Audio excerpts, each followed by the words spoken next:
হরে কৃষ্ণ। শয়ন একাদশী ব্রত বা দেব শয়ন একাদশী ব্রত পালন করতে হবে 6 জুলাই 2025 রবিবার। 5 জুলাই শনিবার হচ্ছে উল্টু রথযাত্রা মহোৎসব, আর 6 জুলাই রবিবার হচ্ছে শয়নী একাদশী ব্রত। এটিকে অনেকে দেব শয়নী বা শয়ন একাদশী ব্রত বলে থাকেন। তো শাস্ত্রে এই শয়ন একাদশী ব্রতের অনেক মাহাত্ম্য রয়েছে। আজকে আমরা এই শয়ন একাদশী ব্রতের মাহাত্ম্য সম্পর্কে আলোচনা করব এবং সারা বিশ্বের 151টি স্থানের পরদিন সকালের পালনের সময়সূচি দেওয়া থাকবে আজকের আলোচনা শেষের দিকে। তো এই শয়ন একাদশী হচ্ছে আষাঢ় মাসের শুক্লপক্ষের একাদশী ব্রত। আমরা আজ ভবিষ্যতের পুরাণ থেকে এই ব্রতের মাহাত্ম্য কথা শ্রবণ করব। তো অবশ্যই আপনারা সকলেই পালন করবেন এই শয়নী একাদশী ব্রত। এই আষাঢ় মাসের শুক্লপক্ষের একাদশী তিথি, এই তিথি থেকে ভগবান 4 মাসের জন্য শয়ন করেন। ভগবান শ্রী বিষ্ণু তিনি ক্ষীর সমুদ্রে শ্বেতদ্বীপে অনন্ত শয্যায় শায়িত হন 4 মাসের জন্য। এবং অনেকে এই একাদশী ব্রত থেকে চাতুর্মাস ব্রত পালন করে থাকেন, আবার কেউ কেউ পূর্ণিমা থেকে চাতুর্মাস ব্রত পালন করে থাকেন। সেক্ষেত্রে আষাঢ় মাসের পূর্ণিমা থেকে চাতুর্মাস ব্রত শুরু হবে। এবং যারা ইসকনের ভক্তগণ রয়েছেন তারা পূর্ণিমা বিধি অনুযায়ী চাতুর্মাস ব্রত অনেকে পালন করেন, আবার কেউ চাইলে একাদশী থেকেও পালন করতে পারেন। তো এই আষাঢ় মাসের শুক্লপক্ষের একাদশীতে ভগবান শয়ন করেন বলে এই একাদশী ব্রতের নাম হয়েছে শয়নী একাদশী ব্রত বা দেব শয়নী একাদশী ব্রত। এবং 2 মাস পর আষাঢ় মাসের শুক্লপক্ষের একাদশী, তারপর হচ্ছে শ্রাবণ ভাদ্র মাসের শুক্লপক্ষের একাদশীতে ভগবান পার্শ্ব পরিবর্তন করেন, সে কারণে এটিকে বলা হয় পার্শ্ব একাদশী ব্রত। তার 2 মাস পর আশ্বিন এবং কার্তিক মাসের শুক্লপক্ষের একাদশী ব্রতকে বলা হয় উত্থান একাদশী ব্রত। অর্থাৎ ভগবান উত্থিত বা জাগরিত হন, সেই কারণে উত্থান একাদশী বা জাগরণ একাদশী বা প্রবোধিনী একাদশী বলা হয়ে থাকে। তো এই শয়ন একাদশী ব্রত অত্যন্ত মাহাত্মপূর্ণ। আপনারা সকলে অবশ্যই এই শয়ন একাদশী ব্রত সঠিকভাবে পালন করবেন। সারা বিশ্বের সকল স্থানে একই দিনে ব্রত 6 জুলাই রবিবার। শুধুমাত্র যারা সাউথ কোরিয়াতে রয়েছে, দক্ষিণ কোরিয়াতে ব্রত 7 জুলাই। কি কারণে? কারণ সেই ক্ষেত্রে দক্ষিণ কোরিয়াতে পক্ষবর্ধিনী মহাদ্বাদশী যুক্ত হচ্ছে। এছাড়া সারা পৃথিবীর বাদ বাকি সকল স্থানে ব্রত 6 জুলাই রবিবার। বিশ্বের 99.99% স্থানে ব্রত পালন করতে হবে একই দিনে ব্রত 6 জুলাই রবিবার উল্টু রথযাত্রার পর দিন একাদশী ব্রত সঠিকভাবে আপনারা সকলেই পালন করবেন। তো কেউ কেউ বলে থাকেন রথের কারণে আমরা হয়তো পুরী ধামে এসেছি, সেই ক্ষেত্রে একাদশী ব্রত পালন করতে হবে কিনা? হ্যাঁ, অবশ্যই একাদশী ব্রত পালন করতে হবে, এটি ভগবানের নির্দেশ। কিন্তু যারা শ্রীক্ষেত্র পুরী ধামে জন্মগ্রহণ করেছেন বা পান্ডাগণ রয়েছেন, তারা অত্যন্ত সৌভাগ্যবান বা সৌভাগ্যবতী। তারা বহু জন্মের স্বীকৃতির ফলে তারা শ্রীক্ষেত্র ধামে জন্মগ্রহণ করার সৌভাগ্য লাভ করেছেন। এবং যারা শ্রীক্ষেত্রে জন্মগ্রহণ করেছেন বা শ্রীক্ষেত্র ধাম নিবাসী ভক্তগণ, তাদের জন্য স্কন্দ পুরাণে বিশেষ বিধি রয়েছে। স্কন্দ পুরাণে যে উৎকল খণ্ড মাহাত্ম্য, উৎকল ধামের মাহাত্ম্য প্রসঙ্গে, সেটি ভিন্ন বিষয়। কারণ তারা উৎকল ধাম নিবাসী ভক্ত, তাদের জন্য ভগবান বিশেষ আইন প্রণয়ন করেছেন, কারণ ভগবান জগন্নাথ স্বয়ং তাদের তদারকি করছেন।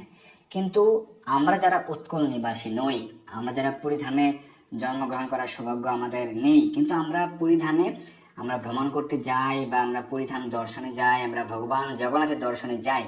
তো সেই ক্ষেত্রে যারা আমরা পুরী ধাম দর্শনে যাচ্ছি তাদেরকে অবশ্যই একাদশী ব্রত পালন করতে হবে। তো এই শয়ন একাদশী ব্রতে আপনারা যারা পুরীতে থাকবেন বা অন্য কোনো স্থানে থাকবেন, মায়াপুর, বৃন্দাবন বা যে কোনো স্থানে থাকুন না কেন, অবশ্যই আপনারা পরিবারের সকলে সঠিকভাবে এই শয়ন একাদশী ব্রত সঠিকভাবে পালন করুন। এখন আমরা এই শয়ন একাদশী ব্রতের যে মাহাত্ম্য কথা রয়েছে তা আমরা শ্রবণ করব। মহারাজ যুধিষ্ঠির বললেন, হে কৃষ্ণ, আষাঢ় মাসের শুক্লপক্ষের একাদশীর নাম কি, এর মহিমাই বা কি, তা কৃপা করে আমাকে বলুন।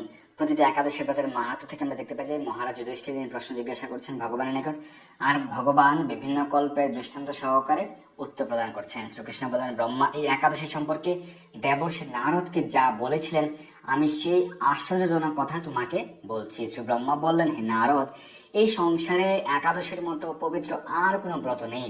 স্বয়ং ব্রহ্মা যে উল্লেখ করেছেন যে এই জগৎ সংসারে যত যত ব্রত রয়েছে, একাদশী ব্রতের মতো পবিত্র ব্রত আর নেই। স্বয়ং ব্রহ্মা যে উল্লেখ করেছেন, তিনি আরো বলছেন, সকল পাপ বিদূরিত করার জন্য এই বিষ্ণু ব্রত পালন করা একান্ত আবশ্যক। একাদশী ব্রতের নামকরণ তিনি করেছেন যে বিষ্ণু ব্রত, কারণ ভগবান শ্রী বিষ্ণুকে সন্তুষ্ট করার জন্য একাদশী ব্রত পালন করার বিধি শাস্ত্রে উল্লেখ রয়েছে। সকল পাপ দূর করার জন্য এই বিষ্ণু ব্রত সকলেরই পালন করা আবশ্যক, অর্থাৎ অবশ্যই পালন করতে হবে। যে ব্যক্তি এই প্রকার পবিত্র পাপ দূরকারী এবং সকল অভীষ্ট প্রদাতা একাদশী ব্রত পালন না করে তাকে নিরয়গামী হতে হয়, তাকে নরকে গমন করতে হয়। যারা একাদশী ব্রত পালন করে না, একাদশী ব্রতের দুটি বৈশিষ্ট্য কিন্তু এখানে তিনি উল্লেখ করেছেন, যে একটি হচ্ছে সকল পাপ দূরকারী আরেকটি হচ্ছে সকল অভীষ্ট প্রদাতা, অর্থাৎ আপনার সকল মনস্কামনা পূর্ণ হবে। কিন্তু যারা একাদশী ব্রত পালন করে না তারা নরকে যাবে। স্বয়ং ব্রহ্মাজি এটি এখানে উল্লেখ করেছেন।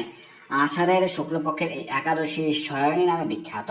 শ্রী ভগবান ঋষিকেশের জন্য এই একাদশী ব্রত অবশ্যই পালন করতে হয়। এই ব্রতের সম্বন্ধে এক মঙ্গলময় পৌরাণিক কাহিনী আছে, এখন আমি তা বলছি। বহু বছর পূর্বে সূর্য বংশে মান্ধাতা নামে একজন রাজর্ষি ছিলেন, যিনি রাজা হয়েও ঋষি।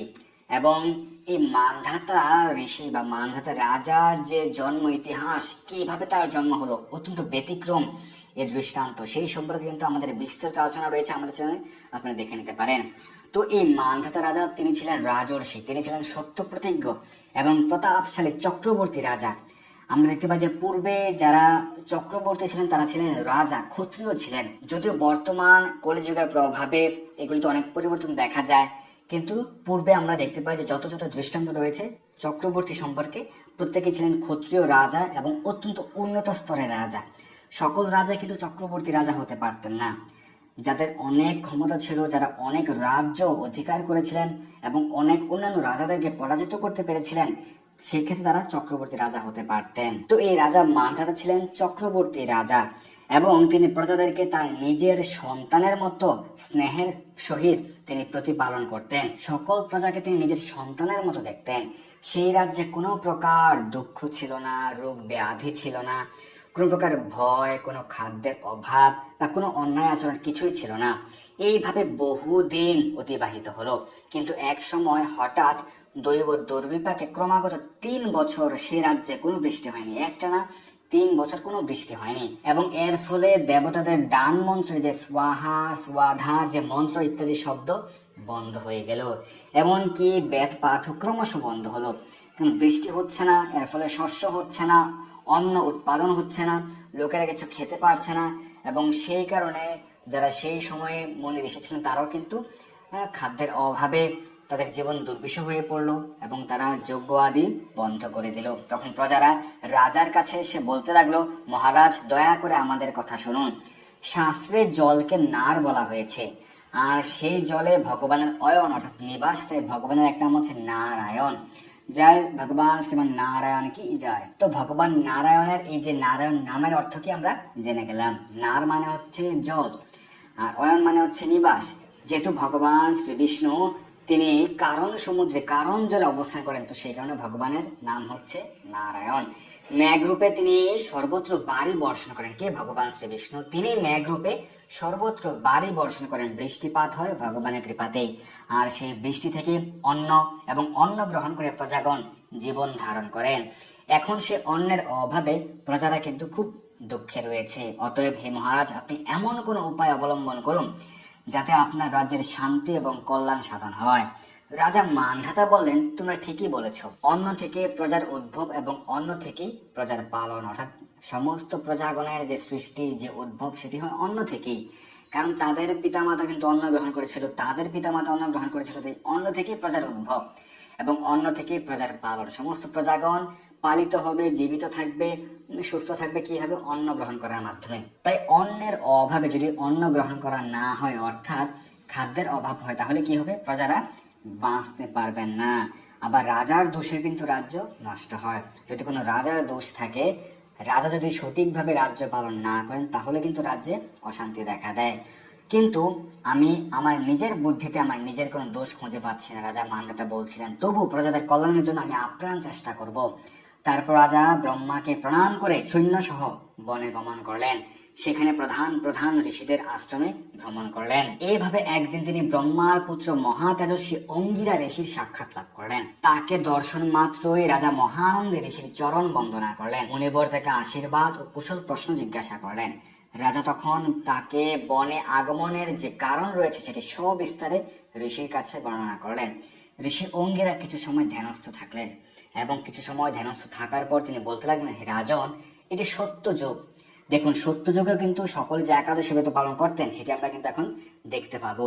এই যুগে অর্থাৎ সত্য যুগে সকল লোক বেদ পরায়ণ, সকল লোক কিন্তু প্রতিদিন বেদ শাস্ত্র অধ্যয়ন করেন এবং ব্রাহ্মণ ছাড়া অন্য কেউ তপস্যা করে না। এটি সত্য যুগের একটি নিয়ম।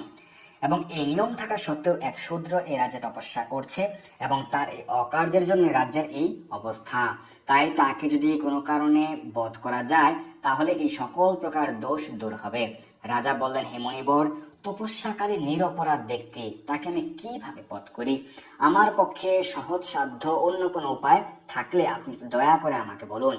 তদ উত্তরে মহর্ষি অঙ্গিরা তাকে বললেন, আপনি তাহলে আষাঢ় মাসের শুক্লপক্ষের যে শয়নী একাদশী ব্রত রয়েছে সেই ব্রত সমস্ত প্রজাগণ সহ নিষ্ঠা সহকারে সঠিকভাবে পালন করুন এবং এই ব্রতের প্রভাবে নিশ্চয়ই রাজ্যে বৃষ্টি হবে। এই একাদশী তিথি সর্বসিদ্ধিদাত্রী এবং সর্ব উপদ্রব দূরকারিণী, সকল প্রকার উপদ্রব দূর হবে, সকল প্রকার বাধা সমস্যা দূর হবে এবং সর্বসিদ্ধিদাত্রী, সকল কার্যে আপনি সিদ্ধি লাভ করতে পারবেন একাদশী ব্রত পালনের মাধ্যমে। হে রাজন, প্রজা এবং পরিবার বর্গ সহ আপনি এই ব্রত পালন করুন। সমস্ত প্রজাদেরকে নিয়ে এবং আপনার পরিবারের সকলে মিলে এই একাদশী ব্রত সঠিকভাবে পালন করুন। মণিবরের কথা শুনে রাজা নিজের প্রাসাদে ফিরে এলেন। আষাঢ় মাস উপস্থিত হলে রাজ্যের সকল প্রজা সহ রাজা এই একাদশী ব্রতের অনুষ্ঠান করলেন।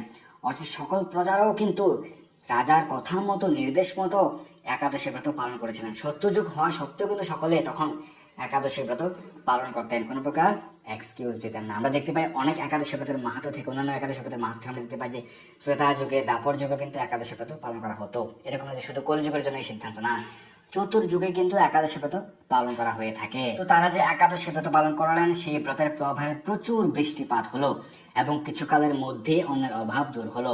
ভগবান ঋষিকেশের কৃপায় প্রজাগণ সুখী হলো। তো ভগবানের একটি নাম এখানে বলা হচ্ছে ঋষিকেশ, মানে কি? তিনি হচ্ছেন সমস্ত ইন্দ্রিয়ের অধীশ্বর। তিনি তার ইন্দ্রিয়ের অধীন নন, তিনি অধীশ্বর। আমাদের একাদশ ইন্দ্রিয় রয়েছে, 11টি ইন্দ্রিয়, 5টি জ্ঞানেন্দ্রিয়, 5টি কর্মেন্দ্রিয় এবং 11 নম্বর ইন্দ্রিয় হচ্ছে মন। এই ইন্দ্রিয়গুলিকে বলা হয় ঋষিক, ইন্দ্রিয়গুলিকে সংস্কৃতে বলা হয় ঋষিক। আর যিনি সকল ইন্দ্রিয়ের নিয়ন্তা বা অধীশ্বর বা যিনি সুপ্রিম, যিনি ইন্দ্রিয়ের দ্বারা কন্ট্রোল হন না, তিনি হচ্ছেন ঋষিকেশ। তাই ভগবানের একটি নাম হচ্ছে ঋষিকেশ, তিনি সমস্ত ইন্দ্রিয়ের অধীশ্বর বা নিয়ন্তা।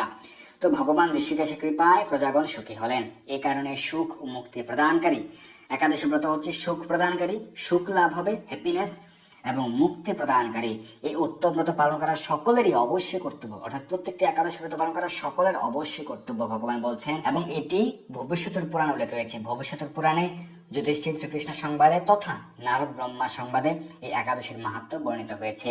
তো এটি হচ্ছে এই শয়ন একাদশী ব্রতের মাহাত্ম্য কথা। অত্যন্ত মাহাত্ম্যপূর্ণ এই শয়ন একাদশী ব্রত আপনারা সঠিকভাবে অবশ্যই পালন করুন।